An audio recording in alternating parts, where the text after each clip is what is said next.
ನಮಸ್ಕಾರ ಪ್ರಿಯ ವೀಕ್ಷಕರೇ, ಇದು ನಿಮ್ಮ ಭೀಮ ಸಂಸ್ಕೃತಿ ಬಹುಭಾಷಾ ರಾಷ್ಟ್ರೀಯ ದಿನಪತ್ರಿಕೆಯಾಗಿದ್ದು, ಈ ಒಂದು ನಮ್ಮ ಪತ್ರಿಕೆಯ ಬಾಗಲಕೋಟೆ ಜಿಲ್ಲಾ ವರದಿಗಾರನಾಗಿರ್ತಕ್ಕಂಥ ನಾನು ಬಸವರಾಜ್ ತಿಮ್ಮಾಪುರ ಇಂದು ನಮ್ಮ ಹುನಗುಂದ ತಾಲೂಕಿನ ನಗರದಲ್ಲಿ ಬಂಧುಗಳೇ, ಈ ಒಂದು ನಮ್ಮ ಜನಸಾಮಾನ್ಯರು ನಿರ್ಭೀತಿಯಾಗಿ ನಿರ್ಭಯವಾಗಿ ಜೀವನ ಮಾಡೋದಕ್ಕೆ ಭದ್ರತೆ ಅನ್ನೋದು ತುಂಬಾ ಮುಖ್ಯ. ಅಂತ ಒಂದು ಭದ್ರತೆಯಲ್ಲಿ ನಮ್ಮ ಕರ್ನಾಟಕ ಪೊಲೀಸ್ ಅವರ ಒಂದು ಪಾತ್ರ ಮುಖ್ಯವಾಗಿರುತ್ತದೆ.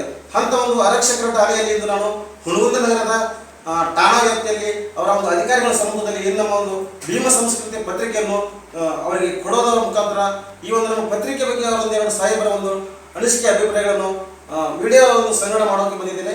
ಅವರ ಬಾಯಿಂದ ಕೇವಲ ವೀಕ್ಷಕರೇ, ಈ ನಮ್ಮ ಪತ್ರಿಕೆ ಬಗ್ಗೆ ಅವರು ಈ ಸಾಹೇಬರು ಏನು ಹೇಳ್ತಾರೆ ಅಂತ. ಎಲ್ಲರಿಗೂ ನಮಸ್ಕಾರ.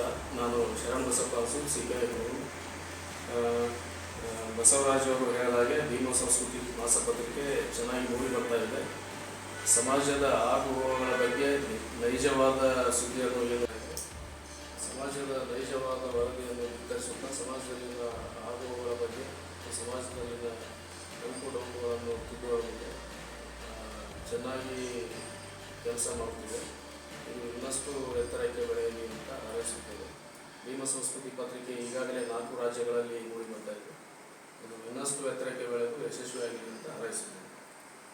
ಪ್ರಿಯ ವೀಕ್ಷಕರೇ, ಈ ಒಂದು ನಮ್ಮ ಪತ್ರಿಕೆ ಬಗ್ಗೆ ಇಲಾಖಾ ಅಧಿಕಾರಿಗಳು ತುಂಬಾ ಅರ್ಥಪೂರ್ಣವಾಗಿ, ಅರ್ಥಗರ್ಭಿತವಾಗಿ, ಹೆಮ್ಮೆಯಿಂದ ಒಂದೆರಡು ಅವರ ಅಭಿಪ್ರಾಯ ವ್ಯಕ್ತಪಡಿಸಿದ್ದಕ್ಕಾಗಿ ನಮ್ಮ ಕಡೆಯಿಂದ ಹಾಗೂ ನಮ್ಮ ಪತ್ರಿಕೆ ಸಂಪಾದಕರ ಕಡೆಯಿಂದ, ನಮ್ಮ ಪತ್ರಿಕೆಯ ಎಲ್ಲ ಬಳಗದ ಕಡೆಯಿಂದ ಅವರಿಗೆ ನಾವು ಹೃತ್ಪೂರ್ವಕ ಧನ್ಯವಾದಗಳನ್ನು ಸಲ್ಲಿಸ್ತಾ ಇದ್ದೀವಿ.